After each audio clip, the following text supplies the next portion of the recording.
Alex. Thank God that I was done with all of the repairs I needed to do to get this thing as close to fixed as I could get it. And thank God I wasn't talking to that Ujin guy. All he did was remind me how much I hated engineers. Those pricks always thought of themselves better, just because they designed the shit that we used so frequently. Except David, of course. He was the only one that I liked and could tolerate for any amount of time greater than 10 minutes. But I'm getting off topic here. I was rolling along, no longer having to manually push the wheelchair along. God bless automation and the technology that allows us to have such automation. I thought to myself as I passed by crewmate after crewmate that continued to stop and stare at me as if I was some kind of spectacle that they'd pay 20 credits to see in some freak show. Not wanting to waste time, I pulled out my phone and requested a call with the captain. It rang for a few moments until I finally connected. "Yes, Alex, what is it you need?" she asked in her customary briskness. "Well, ma'am, the mech is fixed to the best of my abilities, and I am now ready to report to my new assignment." I thought for a moment. "Well, I would like to get lunch first. Then I can start working on the bridge." She thought for a moment before speaking again. "That is acceptable, so long as you can start today. Jumek is irritable enough as it is without the delay." I shook my head dismissively. "I'm sure he is. The hell's that dude's problem anyways?" There was a long sigh. Yesterday was the first time since coming on as head of security that there has been so much as a breach in the hull. Not only did the situation resolve itself before he could personally intervene, but it was you specifically that fixed the problem before it could get any worse. He was already a prideful man, but the reveal of what you are was a bit too much of a blow, the captain explained. "Oh," I said. "So, he's taking all of this out on me. Just let him know that if he keeps pushing me like this, I'll make what happened on the Indomitable Crusade look like a joke." There was silence for a moment as the captain tried to figure out how to properly respond to that threat. I don't think that he'd respond very well to such a threat, but if you insist on me giving that message, then I'll do it. "Oh no, that wasn't a threat. That was a promise," I said with as much seriousness as I could muster. "If there's one thing that Terrans hate more than anything else, it's assholes in positions of power." The line went silent once more. "I'll pass that on. Hopefully he doesn't feel honor-bound to duel you or something like that. When can I expect you on the bridge?" she asked. "Oh, I'd say in about an hour or so. I'm not feeling very hungry right now, but I still should take the break to recover talking to one of the engineers," I said, letting how tired I was seep into my voice. "Oh, Tribunal, who were you talking to?" "There are absolutely some irritating engineers down there," she explained. "Just some Orsier named Ujin or something like that," I answered. I heard a hearty slap emanate from my phone. "Oh, Tribunal, he's one of the worst ones. Don't get me wrong, he's a great engineer, one of the best we have on the crew. He just loves talking your ear or equivalent off whenever he has the chance. He's a good kid, just a bit excited when it comes to new things, and you are by far the newest thing on this ship." I gave a small chuckle. "He was more interested in the mech than he was me, but either way he was super annoying." I stopped short of my door. "Well, I'm at my door, so I'll let you go so I can eat some food," I said as I keyed in the code for the door. "That is acceptable. Enjoy your mid-meal," she said before hanging up the call. "Thanks," I said as I rolled into the cabin, once again much the same way that I left it this morning. "I'll clean it up tomorrow at the very latest," I thought to myself, knowing damn well that I wouldn't do it tomorrow. I flicked a few switches in the cockpit to open the hatch and heard the telltale hissing that told me the whole thing was working as intended. There was the familiar rush of air as the whole front of the cockpit folded in on itself and revealed me to the outside world. I climbed down the face and chest of the mech until I finally got down to a point where I could use the elevator. One short elevator ride and a walk to the closet, and I found myself in the kitchen portion of the closet that held enough rations filled with enough preservatives to last me from now to the heat death of the universe. "Now let's see here. What to have?" I asked the empty room as I rummaged through a box of MREs. I finally pulled out a meal kit for chicken curry with rice. "You know what? Good enough," I said, tearing open the package and dumping the contents onto the counter. I had been eating nothing but these MREs for a little over a month now, and I can honestly say that time did not improve the taste of these things. Sure, there were some breakthroughs since its invention God knows how long ago, but that didn't mean that it was any more palatable now. While I waited for my food to heat up, I looked at my phone for any more updates about the war going on. Of course, the only thing that the Terran government would tell anyone right now was that the Terran flagship, the Big Stick, and its escort group was making good time to the Yalayan homeworld to blockade it and extract a surrender. Damn already, huh? I thought it would take at least 3 days to get that all sorted out. But then again, the military hasn't really been used for much since Terra stopped having wars 10 years ago. I looked down at the MRE to see that it was already done cooking. I put down my phone, pulled out a fork and knife from one of the drawers nearby, and opened the pouch, recoiling slightly as the steam hit me in the face a bit too quickly. I half-heartedly stabbed my fork into the bag and put it into my mouth. The fruit that I was having may have been nice, but that didn't change the fact that I needed more protein in my diet. The meat in the cafeteria could have been okay for me to eat if it wasn't seasoned with things that would probably kill me if I ate in amounts that would leave me full. I looked down at the MRE that I was eating, fully aware of the irony of that statement. I ate the rest of the pack quickly as I continued to scroll through the news coming in from Terra. 15 minutes later, I was out of my cabin and wheeling myself closer to my new goal, the bridge. I would say that it got easier being the subject of everyone's attention, but that would make me a filthy liar. And besides, I've told enough lies aboard this ship to last me a lifetime. A short elevator ride later, and the elevator doors to the bridge finally opened, once again revealing the organized chaos that was the bridge of the Shooting Star, with the captain at the center of it all.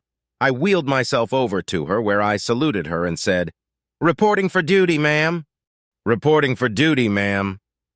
The captain gave me a once-over before nodding. "Good to see you back in one piece, or at the very least see you able to perform your duty again." I nodded. Even though everything happened yesterday, it's still very nice to be doing something productive again. I thought for a moment. Getting paid is a nice bonus, too. She flicked her tentacle. "I'm sure it is. Now report to your station, which is going to be next to Iskender over there." She pointed to one of those beaver lion aliens standing next to a console that was about the correct height for me to see over and still be able to access the dials and switches on it. I nodded once again and made my way over to my station with the various aliens within 20 meters or so of me not even trying to hide the fact that they were taking pictures of me. It was most likely as proof to their families, significant others, that didn't believe them when they said they were serving with a Terran. Why the hell is it that everyone that does space travel is obsessed with dials and switches? Touchscreens are so much better for overall functionality, I thought to myself as I finally rolled up to the station. The whole thing was covered in dials and switches and sat in front of 4 holoprojectors, giving a real-time feed of the various camera systems in the ship. Thank God there's a data port here that I can just plug into. Sure, I could read all the labels for everything and manually change them to operate the camera system. But where would be the fun in that? I watched as the left index finger of the mech turned into a data jack and was inserted into the data port, all in plain view of Iskender, who was still standing directly to my right. I turned my head, dismissing the 20 or so pop-ups that obscured my vision, all of them asking if I was sure I wanted to connect to the ship systems. Iskender turned to me and made a show of looking me up and down. Her voice was smooth and soft. "So, you're the Terran that everyone was so riled up about?" "In the armor," I said as I tried desperately to get the mech to access the camera system. These 2 operating systems were clearly not meant to mix, but I'd be damned if I had to learn how to use dials and switches to operate this bullshit. "Well, since no one so far has told you this, thanks for repelling those boarders," she said. "Oh, thanks, I was just doing my job, and it wasn't just me. Most of the security team was also there to help." I gestured to the partially repaired mech, "And I didn't exactly get out of it unscathed." "Still, it was rather brave of you to head the counterboarding operation. You really put yourself on the line there." I shrugged. "Oh, that? I was just following protocol, and I didn't even get hurt by the explosion. Not really. It was just the mech." She got closer. "Yeah, but that doesn't make you any less brave, considering the height difference." I narrowed my eyes. What is Iskender playing at? I better change the subject. Weren't you on the bridge when all of that happened? And what do you do here? She waved her paw around.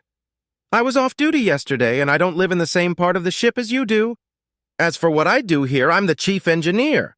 Oh, dear God, help me. I could feel my stomach curl. Oh, that's pretty cool. I paused for a moment as I tried to think of anything to talk about as I finally got my mech systems to play nice with the ship systems. That reminds me, how come we aren't using FTL to get to the strength through diplomacy? It would only take about an hour or so to get there, I said, as I did the mental math in my head. So why 3 weeks? Well, she started, it really has to do with the fact that when the pirates ripped us out of FTL yesterday, they deactivated the FTL drives by damaging them, so we need to go everywhere sublight. To add to this issue, we can only repair so much of the drives without making a pit stop somewhere along the way at a service station. Your people are so demanding that we get to your embassy ship and make no pit stops along the way that we have no choice in the matter. She shook her head. It's absolutely ridiculous that your people would even demand something like that, because it would take us perhaps a day at most to get the repairs done, and then a 45-minute jump to get to them.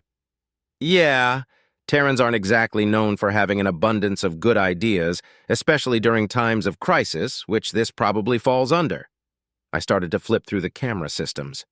And we can also be more demanding than we should be, like with the whole thing with the Yaleans. And that's another thing. What was that all about? You could have asked for the condemnation of the Yaleans, and the Senate would have probably accepted the proposal. Why go through all this song and dance of cutting off trade altogether? We've always been an isolationist species, as evidenced by all of this, I said as I gestured to the mech. We've never really had anyone else to trade with, so we are used to all of our industries being in-house, so to speak. The people that are getting really hurt by this aren't really Terrans because we've only just gotten to do trade with the galaxy and we only trade raw materials for currency or technology. But I can see why you aliens are so uptight about the whole issue, I said, scrolling through the cameras for any wrongdoing the crew may be, well, doing.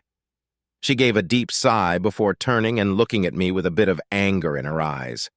Uptight doesn't even begin to describe how the galactic community feels about the whole thing.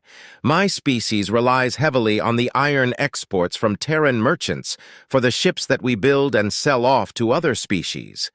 And that's not even mentioning the steep discount that your people give us because we buy so much of it. We can't exactly go to your competitors now because that would drive up the price of the ships we build. Her voice was getting louder as she continued, causing heads and ears to swivel over to us in curiosity. I gave a shrug. Well, like I said, I'm not the one in charge of those decisions. I'm just a guy that wanted to see the galaxy. And the only way to do that was by signing on with a merchant vessel like this. Honest to God, if I knew that this would happen, I would have stayed on the ship that I was living on and gotten a job as a dockhand or something like that, I don't know. But you need to believe me. I didn't want any of this. She seemed to study the featureless face of the mech I was entombed in and gave a long sigh before turning back to the console. That is true, but it doesn't stop me from feeling this way.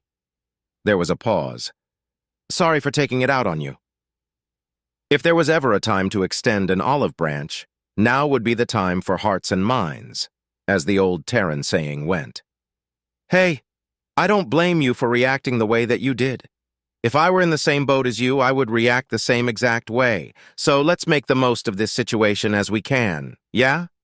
She clacked her teeth together, a sign like smiling in humans. You're right. I hope that these next few weeks are as productive as we can make them. I smiled and nodded. Maybe this wasn't going to be so bad after all.